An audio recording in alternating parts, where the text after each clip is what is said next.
So we're going to take a look at blood pressure regulation as it relates to cardiovascular.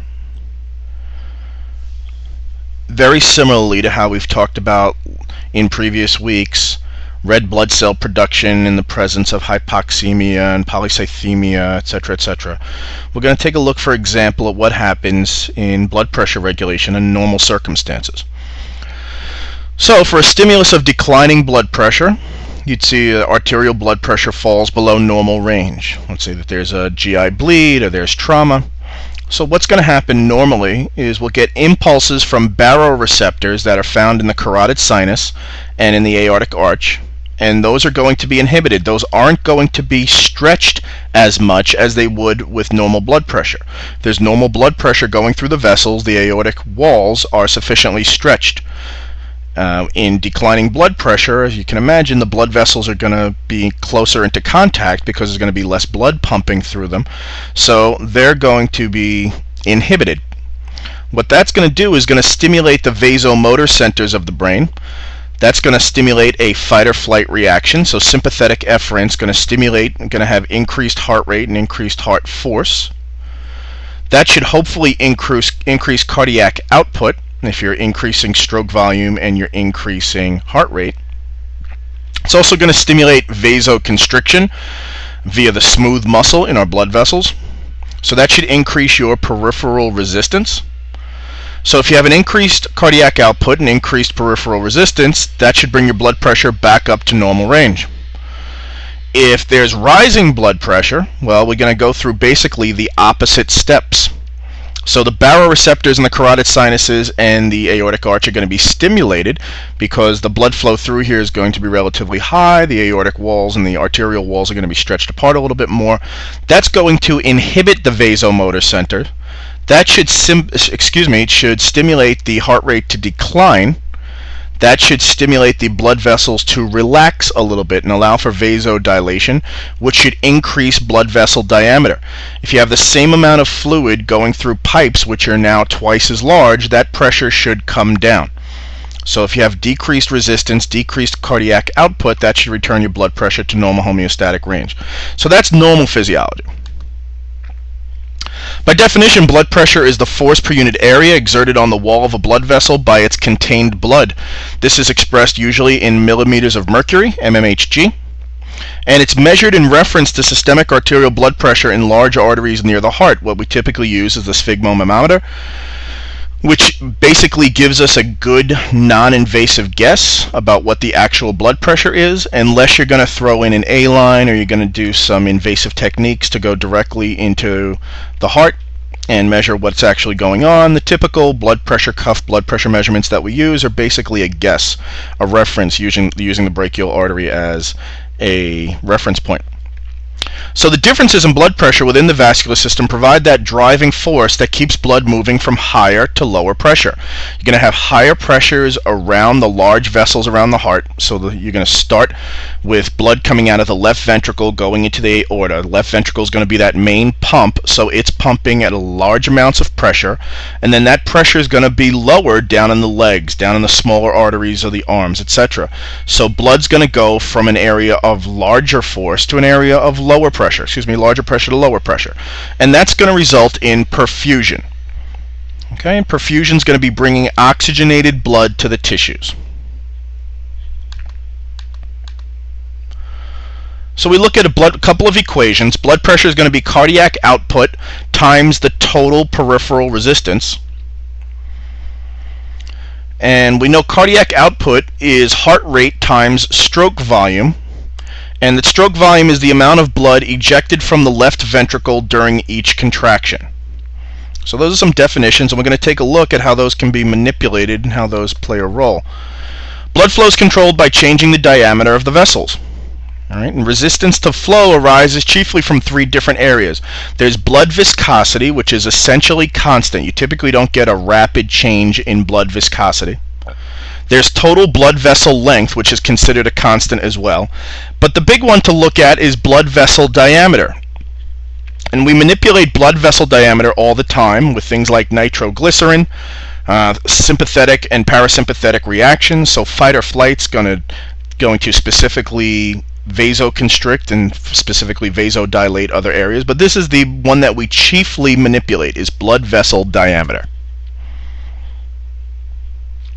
So Pusili's law, everybody's favorite, relates the rate at which blood flow through a small blood vessel with the difference in blood pressure at two ends, which is P, the radius, A, and the length of the artery is L, and the viscosity of the blood is N.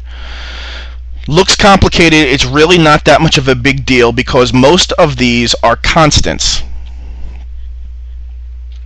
In English, when you take a look at the math, what you find is that the radius of the artery is the most easily modified, okay, for vasoconstriction and vasodilation. So if you double the size of the tube, if you double the diameter of the tube, think about vasodilation, resistance to flow decreases by 16 times. So total peripheral resistance decreases, so blood pressure is going to decrease. If you decrease the radius of that artery by vasoconstriction, then peripheral resistance goes up dramatically and blood pressure goes up dramatically.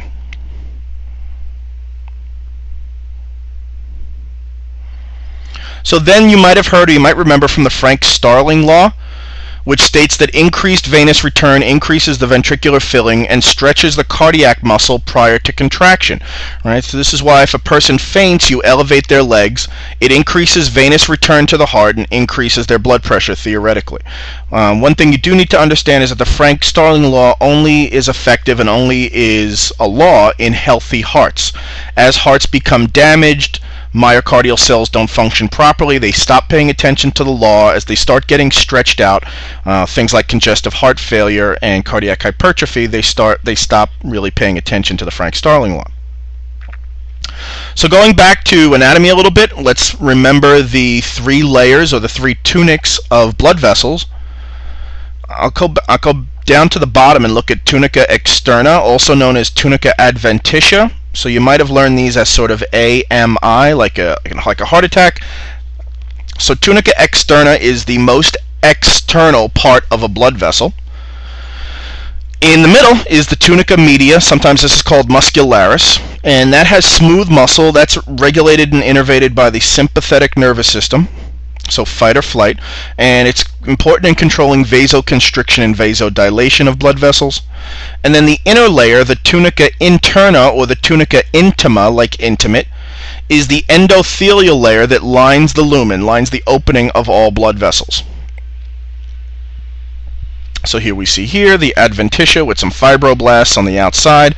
In the middle throughout here is the media, where the smooth muscle cells are, and those are going to contract and relax, which again is going to affect that diameter. All right, it's going to affect that radius of the blood vessel. Then on the inner aspect we have the intimal cells, which are lined by endothelium, and we'll pay more attention to endothelium in a couple of slides. Pay attention, try and remember what this stuff is. Endothelium is going to be secreting things like nitrous oxide, which is going to have an important role to play in managing that blood vessel diameter, blood vessel radius. So if we take a look at a couple of cross sections, you start to see that in early atherosclerotic disease, you see things like fatty streaks, which are really the earliest signs, and looking specifically at blood vessels that we can see that there's issues. And this is deposition of cholesterol. We then start to see more atheromas, and then finally you start to see fatty layers and plaques developing. There are two different types of arteries chiefly that we're concerned with. There are thick-walled arteries near the heart, the aorta and its major branches. These are known as elastic or conducting arteries. They allow low resistance conduction of blood. They withstand and smooth out large blood pressure fluctuations. And if you can think about just an artery relaxing and contracting with contraction of the left ventricle, and allows blood to flow continuously throughout the body. We then have the muscular conducting arteries and arterioles. These are a little bit more distal, right? They're going to have a thick tunica media, the thick muscularis with more smooth muscle, very active in vasoconstriction.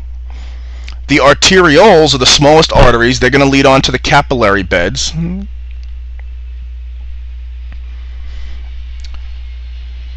If we look at systemic blood pressure, systemic blood pressure is highest in the aorta and declines throughout the length of the pathway. It's about 0 or so when we get back to the right atrium. So you see here, blood pressure is highest in the aorta, then out to the more peripheral arteries, the arterioles, the capillaries, and then we have a dramatic decrease in blood pressure, right? So venous blood pressure is steady. Cut vein has even blood flow, even though a lacerated artery flows in spurts. If you've seen lacerated veins, it's sort of a constant blood flow.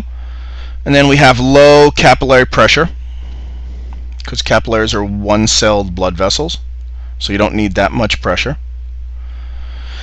And since there's small pressure in the venous system, blood flow returns to the heart by two methods. Number one is the respiratory pump, as pressure changes in the thoracic region due to breathing, sucking the blood towards the heart by squeezing local veins. And this can be inhibited by things like COPD. And the muscular pump, which is contraction of skeletal muscle compressing the veins and pumping blood back toward the heart. Right, so if we take a look at a lower leg, you see these are the two heads of the gastrocnemius muscle, your calf muscles, your more superficial calf muscles, your gastroc. And here's the vein that goes throughout the legs, and this is just to give example that the muscles contracting would help to push blood back to the heart. These are varicosities, varicose veins. The valves in these veins are no longer functional, so very commonly blood starts to accumulate. You get edema, you have poor blood flow circulation in the lower legs. So maintaining blood pressure is this delicate little ballet, and it requires cooperation of the heart, the blood vessels, and the kidneys, and we talked about the kidneys before. Supervision of the brain, and involvement of the nervous system, blood-borne chemicals. We talked briefly before about baroreceptors, which are specialized pressure centers found in the aortic arch and in the carotid sinus. The little piece about watch your hands means that very commonly, not amongst you guys, but among younger / newer healthcare professionals, you very commonly see them taking carotid pulses with both hands, which will promptly make your patient pass out. Very similar to doing carotid sinus massage in someone who has maybe an SVT. So when you're putting your fingers up and palpating that carotid pulse, you especially want to make sure you're not doing it with both hands. You want to make sure you're not really fuddy-duddying around in that area. Just go, try and palpate the pulse, and move on. Chemoreceptors and baroreceptors. Many of you might remember the macula densa, a specialized group of cells that line the wall of in the kidney. Very sensitive to the concentration of sodium, and we'll talk about the renin-angiotensin-aldosterone system, everybody's favorite. So we're going to stop here for a bit. I'm going to come back and record part 2 in a couple of seconds. Thanks.